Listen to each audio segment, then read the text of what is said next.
Salut YouTube et bienvenue sur la chaîne de Frenchy Tacticool. Je vous l'avais promis sur ma précédente vidéo, donc on passe aujourd'hui donc à la revue du couteau que j'ai acheté très récemment, le Real Steel Bushcraft Plus, la version Scandi. Je vous avais dit au préalable qu'il existait deux versions pour ce couteau, à savoir une version Scandi et une version Survival, donc Scandi, émouture scandinave, logique, et la version Survival, elle, est en émouture plate. Et comme je comptais revenir, tant pour le bushcraft que pour les travaux sur le camp, je comptais revenir sur une émouture scandinave, j'ai choisi ce couteau qui est relativement récent. Il est sorti cette année. Et je suis donc ici pour vous en parler. Ce qu'il y a de plus bluffant en fait sur ce couteau, déjà je vais parler un petit peu de la marque. Real Steel est une marque chinoise. Mais ils font du très très bon matos. Je vous invite par exemple à voir la revue du Real Steel Bushcraft 2, pardon, qui a été faite par Cosmic Vrach.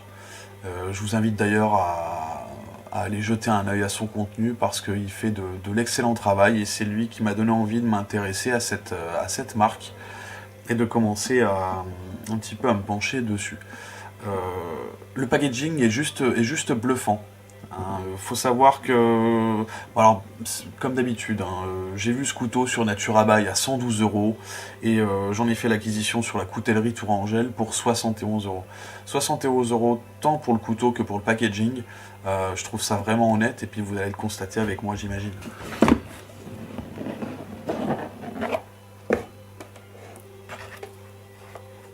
Voilà la bête. On est sur un couteau, un très très beau couteau, sur un étui en nylon. Je vais vous en parler un petit peu plus tard, on va d'abord commencer par le couteau, mais l'étui vaut vraiment le coup, vous allez voir.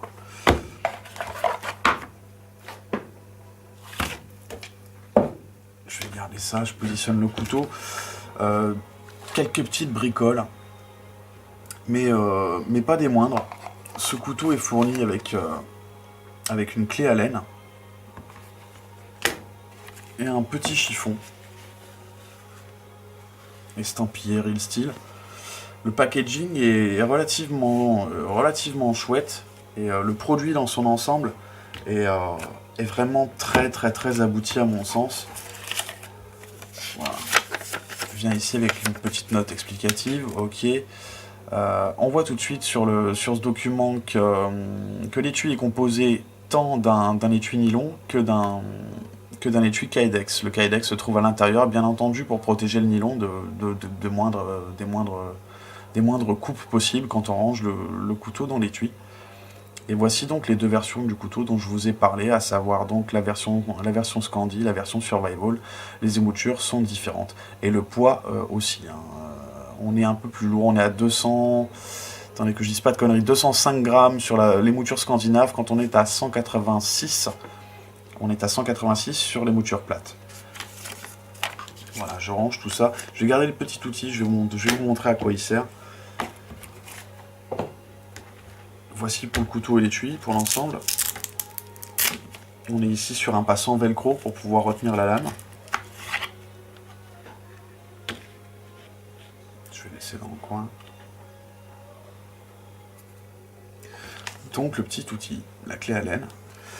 Ce qu'il y a de bien sur les couteaux Real Steel, peut-être pas sur toute la gamme, j'ai pas vérifié, mais ce qu'on peut voir au niveau du manche, c'est que déjà les devises présentes sont justement conçues pour être utilisées avec l'outil, donc avec la clé Allen. On peut tout à fait resserrer les plaquettes si jamais à terme, à force de s'en servir intensément, elles se desserrent. On peut les resserrer, mais donc en plus ils fournissent la clé, donc il n'y a pas à se faire chier, tout est là. Si on est un bourrin, ce qui n'est pas mon cas, si on décide par exemple de bâtonner avec ce couteau et de frapper sur les plaquettes et qu'on les abîme, eh ben elles sont disponibles. Je ne saurais pas vous dire sur quel site. Il me semble que la coutellerie Tourangelle les distribue. Il y a peut-être d'autres distributeurs en France ou en Europe. Il suffira simplement de dévisser et de changer les plaquettes si elles sont foutues. Donc c'est à noter, c'est quand même bien pensé de pouvoir les changer. Et ce qui est intéressant aussi, c'est que voilà, c'est percé à l'intérieur. Alors le diamètre du trou est pas très grand, mais j'ai pas fait l'essai, mais je pense qu'il est possible d'y passer un choc corde et de pouvoir éventuellement ajouter une sécurité supplémentaire, de pouvoir voilà, passer le choc corde pour pouvoir y passer la main et sécuriser l'ensemble, mais ou éventuellement s'en servir comme d'une lance, hein, de le fixer sur un bâton. Mais toujours est-il que voilà, sur ce couteau, eh ben, c'est possible. Je gicle l'étui, je reviens dessus plus tard. Donc ce qui est intéressant pour moi sur ce couteau, c'est qu'on est sur un acier 14C28N. Alors l'acier 14C28N, c'est pas un acier de ouf, mais par contre c'est exactement le même acier que j'ai sur mon Mora Garberg, et je pense que cet acier a une réelle fonction. La chasse à l'acier de qualité sur internet, vous avez juste à vous balader sur YouTube et puis ou éventuellement sur des forums. Alors les écoles sont différentes, on parle du 1095, on parle du D2 qui est vraiment très bien aussi, il y en a d'autres, le VG10 par exemple aussi, qui est très souvent distribué par Falkniven. Je suis pas nécessairement fan de la quête de l'acier le plus dur. Je sais que le 14C28N, lui, est réputé inoxydable, et ça m'intéresse de pouvoir garder ma lame, de garder ma lame intacte, au moins de la rouille dans la durée. Et pour avoir utilisé le Mora Garberg conçu sur le même type d'acier, bah, je peux vous dire que franchement, honnêtement, ça fait le boulot. Donc, 14C28N, on est sur une finition satin sur cette lame. Alors, pour l'avoir montré à des amis, c'est peut-être pas le plus sexy, hein. Là, on est typiquement sur un couteau de bushcraft, hein. On n'est pas sur un couteau tactique. On est sur un couteau de bushcraft, donc c'est un produit relativement épuré et très basique dans son ensemble, mais redoutable d'efficacité selon moi. Et je pourrais le vérifier lors des tests. Mais pour l'instant, on est sur une revue, donc on va simplement en causer. Je vous en montrerai pas davantage dessus. Peut-être qu'une vidéo va suivre tout simplement pour vous montrer ce que ça donne sur le terrain. Mais voilà pour l'ensemble. On est sur un couteau donc d'une longueur totale de 24 cm pour une longueur de lame de 11,6 cm. Ça s'allonge un peu, hein, comparé au Bushcraft 2, ça s'allonge un peu sur la lame. Et ça m'intéresse parce qu'on approche tout doucement un peu plus d'une dimension de couteau de camp, et donc il se peut probablement qu'à terme, en fonction de ce qu'il donne sur le terrain, il se peut très bien que je me contente uniquement de ce couteau, avec une bonne scie pliante à côté. Ça ferait par exemple largement le travail. Ce qui est génial avec les moutures scandinaves, c'est que les petits travaux de sculpture qui nécessitent pas mal de précision, pour ma part en tout cas, c'est vraiment ce qui se fait de mieux. Donc pour les petits travaux de taille, ça va être vraiment super de manipuler un couteau comme celui-ci. Je m'étais donc arrêté à la longueur de lame. On le constate, hein, c'est une émouture scandinave, je l'ai dit plusieurs fois, j'arrête de le dire une bonne fois pour toutes d'ailleurs. Une émouture scandinave, merde, je viens de le refaire, autant pour moi. Une émouture scandinave donc, mais on est sur un drop point ici en haut, relativement léger, et on retrouve un petit peu la particularité des lames de Real Steel, c'est que la pointe n'est pas très prononcée. Alors pour certains c'est un défaut, et pour moi c'est un signe, on va dire que pour moi c'est un move assez pertinent pour conserver du moins dans le temps une lame correcte, une pointe correcte pardon, sans qu'elle s'émousse de trop. J'ai pas nécessairement besoin d'une lame ultra pointue, parce que j'ai constaté qu'en fait à terme dans la durée, les travaux de pénétration sur le terrain dans la verte sont relativement rares, et je pense qu'il fera quand même, quoi qu'il arrive, très bien le travail. Donc je reviens, longueur de lame 11,6 cm. Pour ce qui est de l'épaisseur, on est sur du 4,5 mm. ça commence à être costaud, ça commence à faire vraiment sérieux, et je pense que bâtonner lui posera aucun problème, puisque je l'ai déjà fait avec des lames moins épaisses, comme le Mora Black par exemple, qui a 3,2 mm d'épaisseur, et pourtant qui n'est pas full tang, et ben ça fait parfaitement le boulot. Pour ce qui est du dos de lame, 4,5 mm d'épaisseur, on retrouve ici du Jinping, et on est bien évidemment sur une conception plate semelle. On retrouve ici au cul un trou pour la dragonne qui est, pour ma part, pour ce coup-ci, vraiment bien pensé, puisqu'on n'a pas la présence du trou directement dans le manche qui manque un peu d'esthétique, à mon goût. Il est voilà, complètement fendu au cul du couteau, donc on peut y passer une dragonne sans souci, et ça ne pollue pas, je dirais, entre guillemets, l'esthétique du couteau. Pour ce qui est des tests de coupe, là, tout ce que je peux vous montrer pour l'instant, je suis pas très poilu, mais ce que je peux vous dire, c'est que c'est rasoir en sortie de boîte, hein.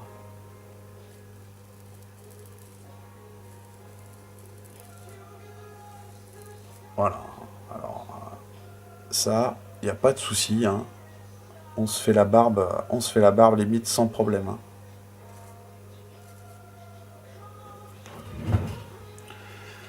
C'est la particularité, hein, de cette émouture, dont je ne citerai pas le nom, puisque je vous l'ai promis.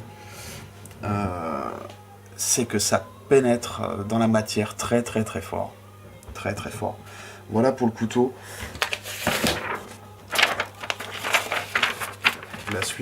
La suite est sans appel, hein.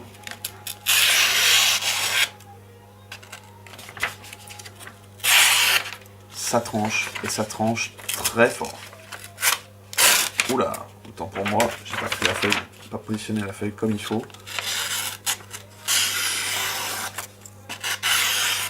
Voilà. Ça coupe. Là-dessus, il n'y a pas de problème.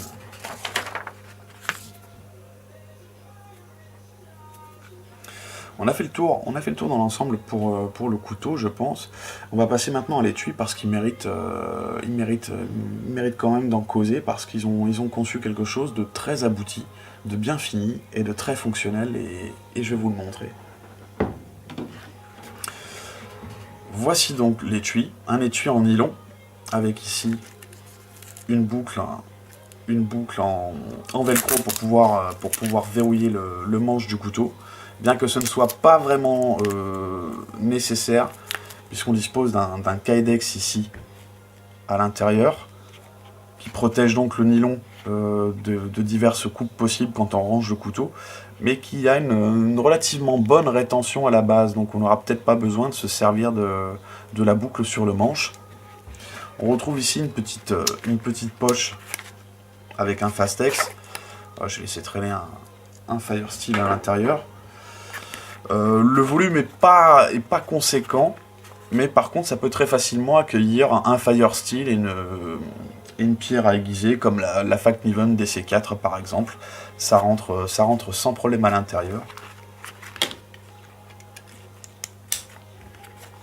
Sachez que pour le port, et bon, je le répète, je suis une fausse patte, donc pour moi c'est important, le port est ambidextre, c'est-à-dire qu'on peut très bien le passer en gaucher ou en droitier, et je vais vous montrer la manip, c'est assez bien pensé pour en parler.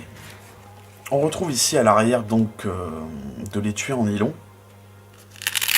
un passant ceinture à velcro, ok, basique mais bien conçu. On peut venir ici verrouiller le couteau sans problème à la ceinture pour un port vertical. On dispose ici d'une boucle en plastique, éventuellement si potentiellement on aurait besoin de sangler l'étui et le couteau. Ici, du passant ceinture pour le port ventral, pour le port horizontal. Enfin ventral, ça marche aussi, remarque. Voilà, on peut tout à fait passer l'étui en port horizontal devant ou derrière sans problème. Et on retrouve encore deux pattes velcro ici à l'intérieur qui, elles, sont conçues pour le molly. Si vous avez un chest sur vous en molly ou un sac à dos pourvu de molle, et ben sachez que vous pouvez tout à fait adapter l'étui directement dessus.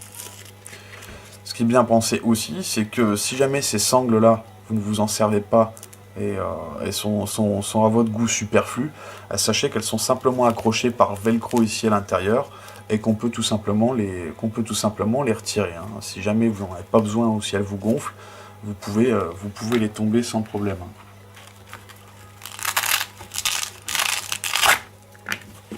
Voilà, j'en tombe une pour vous le montrer. Je la remettrai plus tard parce que c'est pas important. Ici, ce qu'on retrouve, c'est un petit bout de paracorde avec un loquet en plastique. Et c'est donc le système qu'ils ont conçu pour le passer donc de gaucher à droitier. Là, je l'ai déjà mis en gaucher, mais il suffit tout simplement de retirer la boucle, de retirer le lacet, et on peut désormais désolidariser le kydex de l'étui nylon. Et on retrouve donc ici, le kydex. Le kydex en lui-même est bien réalisé dans l'ensemble. Je déplore quand même un tout petit peu la rétention.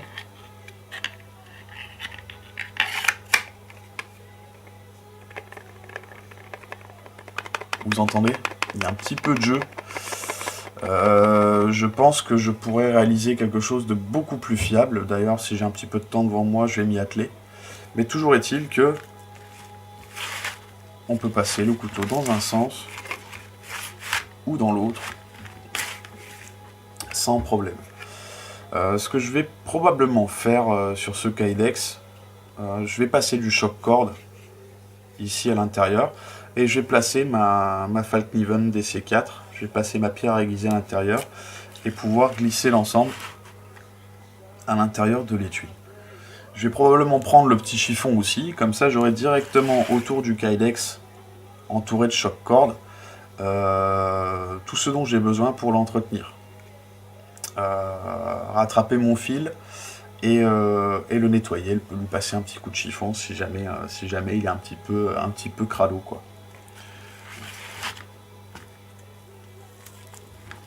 Voici pour le couteau. Je le remettrai en branle un peu plus tard parce que c'est un petit peu chiant, je l'admets, de repasser en fait le cordage et faire concorder donc le cordage avec le trou des œillets et le trou du kydex. C'est un peu c'est pas parfaitement ajouré, donc du coup on rencontre quelques difficultés pour mettre le système en place, mais une fois que c'est fait quoi. C'est pas quelque chose qu'on aura systématiquement besoin de bouger au préalable. Qu'est-ce que je peux dire de plus à son sujet? Eh ben écoutez, pas grand chose. Voilà. Les finitions nylon sont très bonnes. Honnêtement, il n'y a rien qui dépasse. C'est bien fini. Ici, ils ont prévu voilà, un petit passant pour tirer le velcro et ouvrir. Bien que le velcro est vraiment cossu, bah, tant mieux, ça veut dire qu'il fera bien le boulot. On risque pas de le perdre. Et je vais voir si je reviens vers vous pour les tests de coupe sur le terrain. Je vais probablement le faire si ce que ça donne sur le terrain peut vous intéresser. Quoi qu'il arrive, merci de m'avoir suivi. Comme d'habitude, n'hésitez pas à mettre un petit pouce bleu si mon travail vous plaît et à partager mon contenu si jamais ça peut toucher des gens de votre entourage. Je vous dis merci tout plein, puis bah à bientôt. Ciao.